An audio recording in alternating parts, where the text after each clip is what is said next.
जिन बच्चों का रिश्ता नहीं हो रहा या तो रिश्ते वाले आ ही नहीं रहे और आते हैं तो देख कर चले जाते हैं, कोई जवाब नहीं देते। विवाह में बार बार बाधाएं आ रही हैं, अड़चनें आ रही हैं। पहली बात तो रिश्ता ही तय नहीं हो रहा और भूले भटके से रिश्ता तय भी हो जाता है तो शादी की बात पहुंचते पहुंचते रिश्ता टूट जाता है।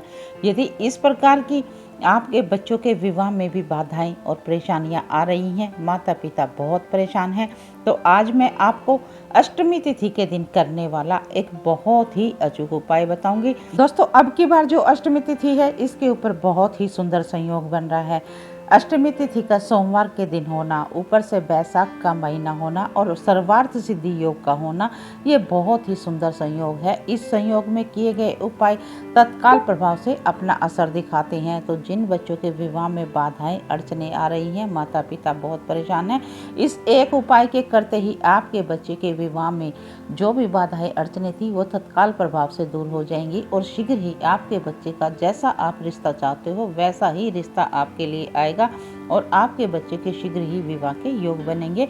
इतना प्रभावशाली उपाय है ये। दोस्तों, मैं ज्योतिष आचार्य सुमन कौशिक और मैं जो भी उपाय बताती हूँ वो सभी उपाय शास्त्र सम्मत उपाय बताती हूँ और मेरे क्लाइंट के द्वारा करवाए गए उपाय बताती हूँ। सबसे पहले इन उपायों को मैं अपने क्लाइंट से करवाती हूँ, फिर मैं आपके आगे इन उपाय को लेकर आती हूँ और उपाय बताते समय मैं भगवान से यही प्रार्थना करती हूँ कि जो भी इन उपायों को करता है भगवान उसकी मनोकामना अवश्य ही सफल हो, उनको इन उपायों का परिणाम अवश्य ही मिले। तो दोस्तों, जिन बच्चों के विवाह में बाधाएं अड़चने आ रही हैं उनका बैकअप भी अच्छा है, परिवार भी अच्छा है, मकान भी अच्छा है, बच्चे देखने में भी सुंदर हैं, एजुकेशन भी अच्छी है, जॉब भी अच्छी है और जो पैकेज है सैलरी पैकेज वो भी अच्छा है।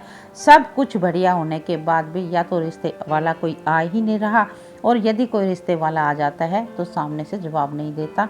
इस प्रकार के जिन बच्चों के साथ परेशानियां आ रही हैं उन बच्चों को सोमवार अष्टमी तिथि के दिन सुबह नहा धोकर साफ स्वच्छ लाल रंग के वस्त्र धारण कर लेने हैं या सफ़ेद रंग के। बस इतना ध्यान रखना है कि उनको ब्लैक या ब्लू कलर के वस्त्र धारण नहीं करने हैं। उपाय करते समय या पूजा पाठ के दौरान इन दो रंगों को अगर आप अवॉइड करते हैं तो वो बहुत अच्छा रहता है। उसके बाद आपने क्या करना है, 11 फूल लेने हैं, लाल रंग के फूल लेने हैं। वो आप कोई भी फूल ले सकते हैं, वो आपकी इच्छा है। 11 लाल रंग के फूल, यदि गुलाब के हों तो भी अच्छा है, गुड़हल के हों तो भी अच्छा है। और यदि आप 11 लाल रंग के फूल नहीं ले सकते तो आप 11 गुलाब की पत्तियां ले लें।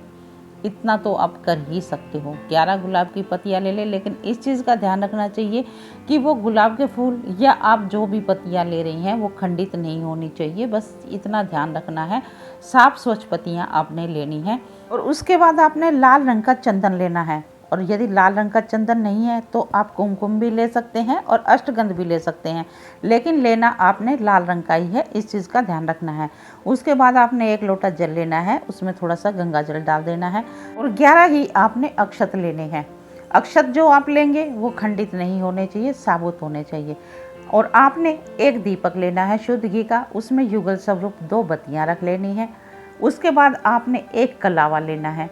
आपने ये सभी सामग्री लेकर आपके घर के आसपास जो भी शिव जी का मंदिर है वहाँ चले जाना है और वहाँ जाकर आपने सबसे पहले भोलेनाथ के ऊपर, अशोक सुंदरी के ऊपर सभी विधि विधान से आपने जैसे आप पूजा करते हैं उसी प्रकार से पूजा करनी है, जल अर्पित करना है और मन ही मन अपने बच्चे के शीघ्र विवाह के लिए प्रार्थना करते हुए इस उपाय को करना है, जल अर्पित करना है कि हे भोलेनाथ, मेरे बच्चे के विवाह में जो भी बाधाएं आ रही हैं, जो भी अड़चने आ रही हैं, उन अड़चनों को आप शीघ्र प्रभाव से दूर करें और मेरे बच्चे के शीघ्र ही विवाह होने के योग बने।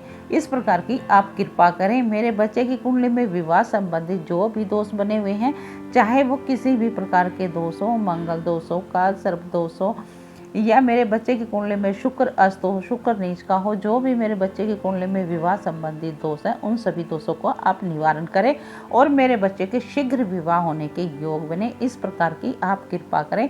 इस प्रकार बोलते हुए अपने बच्चे का नाम, गोत्र और माँ का नाम बोलते हुए आपने जल अर्पित कर देना है।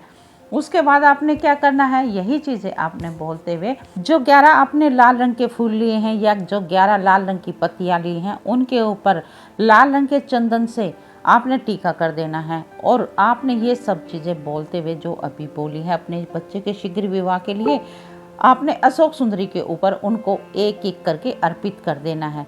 आपने एक पत्ती और आपने एक जो अक्षत उसको अर्पित करना है और ओम नमः शिवाय का जाप करना है।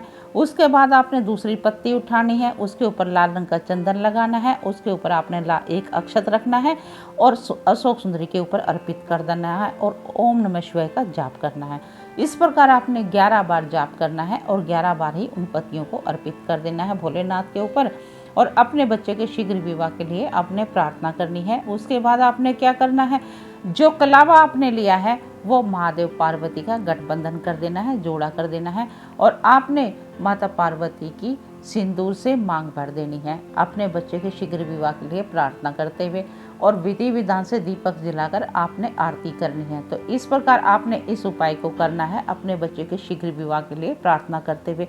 आप देखना ये उपाय जितना सरल आपको दिखता है उतना ही प्रभावशाली है और इस उपाय के करने के बाद आप अपने घर आ जाएं, लेकिन बीच में किसी से बात ना करें तो बहुत अच्छा रहेगा। बीच में आपने किसी से बोलना नहीं है, चुपचाप अपने घर को आ जाएं।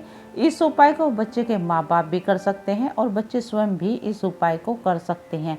ये उपाय बहुत ही प्रभावशाली उपाय है। इस उपाय के करते ही आप देखना 21 दिन के अंदर ही अंदर आपके बच्चे का रिश्ता अवश्य ही पक्का हो जाएगा और जैसा आप चाहते हो वैसा ही रिश्ता आएगा। दोस्तों, यदि इस उपाय के करने के बाद भी किसी प्रकार की अड़चन या कोई परेशानी आती है तो आप अपने बच्चे की date of birth comment box में लिख दीजिए। अपने बच्चे की date of birth, birth time, birth place और अपनी समस्या लिख दें। मैं आपके बच्चे की कुंडली देखकर कोई ना कोई उपाय बताने की अवश्य ही कोशिश करूंगी। और यदि आप अपने बच्चे की कुंडली का संपूर्ण विश्लेषण करवाना चाहते हैं तो मेरे हर एक वीडियो में मेरा व्हाट्सएप नंबर दिया हुआ होता है, आप वहां पर मुझसे संपर्क कर सकते हैं। दोस्तों, यदि आपको ये जानकारी अच्छी लगी हो, ये उपाय अच्छा लगा हो तो वीडियो को लाइक और चैनल को सब्सक्राइब अवश्य ही करें। आपका किया गया एक सब्सक्राइब हमारी बहुत मदद करता है, हमारे हौसले को बढ़ाता है और साथ ही इस जानकारी को किसी ज़रूरतमंद के साथ अवश्य ही शेयर करें। आपका किया गया एक शेयर किसी के चेहरे पर मुस्कान ला सकता है, उसके जीवन में खुशियाँ ला सकता है, जिससे कि आप भी पुण्य फल के भागीदार बनते हैं। और कमेंट बॉक्स में हर हर महादेव लिखना बिल्कुल ना भूलें। तो चलिए मिलते हैं अगले वीडियो में एक नई जानकारी के साथ।